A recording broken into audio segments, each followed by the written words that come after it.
Okay, so in the last video we have seen how do we use the method which is for each, works for array, right? And then we mentioned that we have some more methods, so let's explore those methods here. But before that, I just want to do one thing. I just want to remove the extra two parameters which we used. Let's keep it simple, right? So let's stick to this one. So yeah, we are passing only one variable and then we are printing it. That's it. And let's rerun with that particular thing. Yeah, it is working. Okay, so what else we want here? See, I want to print all the values, right? That's what we have done. And now we have another requirement. So the requirement is how do we print even numbers? It's very simple actually. Once you got the value, right, which is n in this case. Now this n will be replacing, this n will be having the value 42, 51, 24, 1 by 1, right? So this is a callback function which will be getting called every time you have a new value. That makes sense, right? But then it will be getting called 6 times. For every value, it will be getting called. And in this particular function, we can write a logic. And we can use if else here. We can say if the value is divided by 2, if it is divided is 0, that means it's an even number. We can write that logic inside the method itself or the function itself. The problem here is we will be calling this function 6 times for every value. Now you might be saying that's okay, right? We are just printing the value, right? We are not doing much. Yes, that's true. But what if this is a function which is very loaded? There are so many statements, there are so many variables, there are so many operations are going on. And this is not just only 6 values. What if you have 1,000 values? So imagine for 1,000 times you're calling this function, and of course, not every called will be useful because we want to just use only for even numbers, right? And so I don't think this is a good idea, right? So what we can do is before going for each, before printing the value, we should be able to filter these values. And that's right. We have a method called filter in array. How that works? So what we'll do is before for each, we will first filter the values. So we'll say nums dot filter. Okay, now this filter will take one parameter, same as for each. So it will take one parameter, let's say n again. Of course, this two n's are two different variables, okay? This n is local for the callback function of filter, which is you're passing here. And this is a local variable for the callback function, which you are using for each. Two different functions. So we can use the same variable. So let me use the arrow function here. Now what we are doing here is we are saying it will pass a value. The only thing we have to check is actually if this value, we want to return the value, which is true or false. Now, since we only have one statement, you don't have to mention return keyword, but return is there. Okay, if we are returning true or false, filter will allow the value only if it is true. So how do we check? So for this particular n, I want to check if it is even or not. We have seen that if n mod 2 is equal to 0, triple equal to 0, if this is true, that means it will pass true for each value, okay? Initially the value of 42, is it even? Yes, it will return true. 51, it will return false. 24, it will return true. So for every true and false, it will send that value ahead. So what I'm saying is, if you try to print this, I'm not sure if you can really print these things.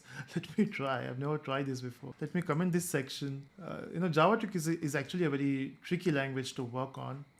So let me print and let's see what happens. Okay, so I'm trying to print this on the console.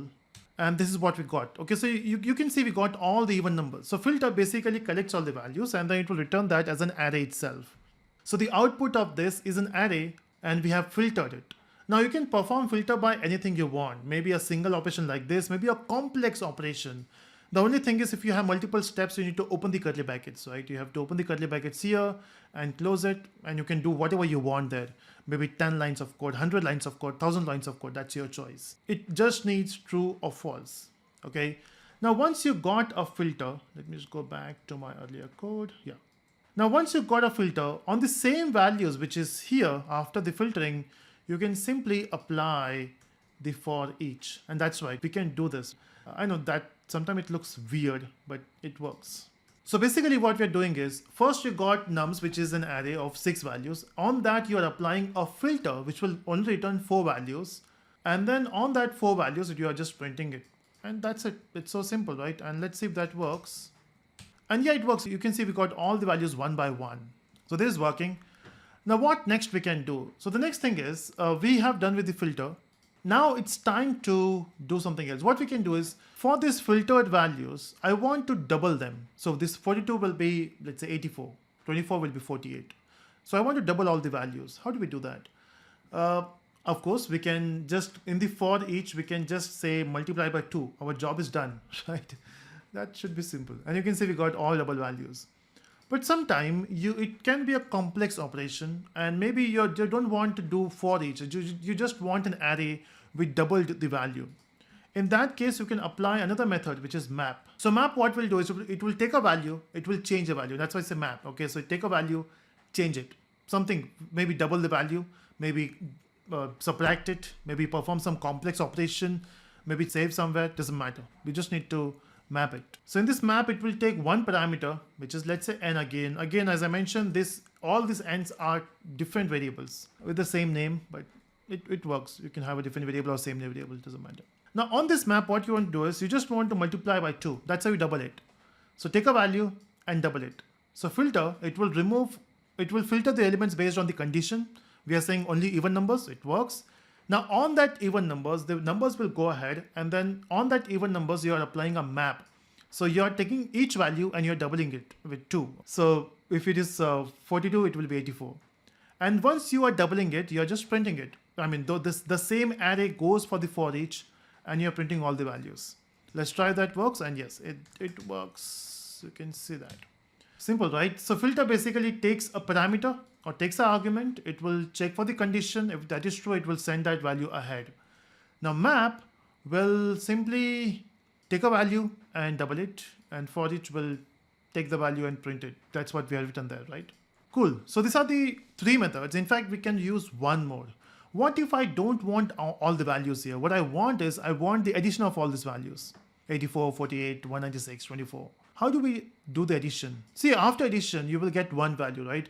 So basically what you're doing is you're reducing the value. And that's where we have this very famous method called reduce. So we'll not be using for each, because for each will be applicable when you have multiple values. Reduce will give you only one value. So why do we need for each? So instead of for each, we'll use a reduce method. I don't know if you have heard about map reduce. If you don't know about it, just Google map reduce by Google. That's right, it is by Google. They have written the theory of it, or the paper. Okay, so map and reduce. First you will map it, and then you will reduce it to one single value. Now what we are trying to achieve here is we want to add all the values. How do we do that? So basically, when you want to add something at one point, see, even if you want to add 42, 51, 24, you have to take 2 values at a time, right? You can't simply add 42. With what value you will add it? So you will take 2 values, 42, 51. The addition will be added with 24. And then that addition will be added with 98, or whatever the value is. So basically we need 2 parameters, right? So we'll take A and B. Can you see that? We are using different variables this time. Now with this A, B, you got 2 values, right? You want to perform some operation. And the operation we want to perform here is A plus B. We want to add the value, that's it. And then whatever the addition is stored here, you will just save that somewhere. I will say result. So because this reduce will return one value, right? And you're saving that in a result. And here, I will just try to print result. I'm not sure if this works. Let's try. Oh, it works. We are not even sure if that's the right answer. Maybe you can use a calculator to check that. This is 132. And it looks like a right answer. Right. Again, you can check that out. And let me know in the comment section if this is wrong. Okay, or maybe we can just use a simple value just to calculate it just faster. So we got how many even numbers? Let's take 3 even numbers. So 2, 4, and 6. 2, 4, and 6 is 12. 24. The answer should be 24 if this is on this code, and that works. So this is how you reduce it. Okay, so this is how it works. So we got filter, map, reduce, and we also seen for each. So I hope you enjoyed this video of different array methods, and that's it. Thank you so much for watching. Bye-bye.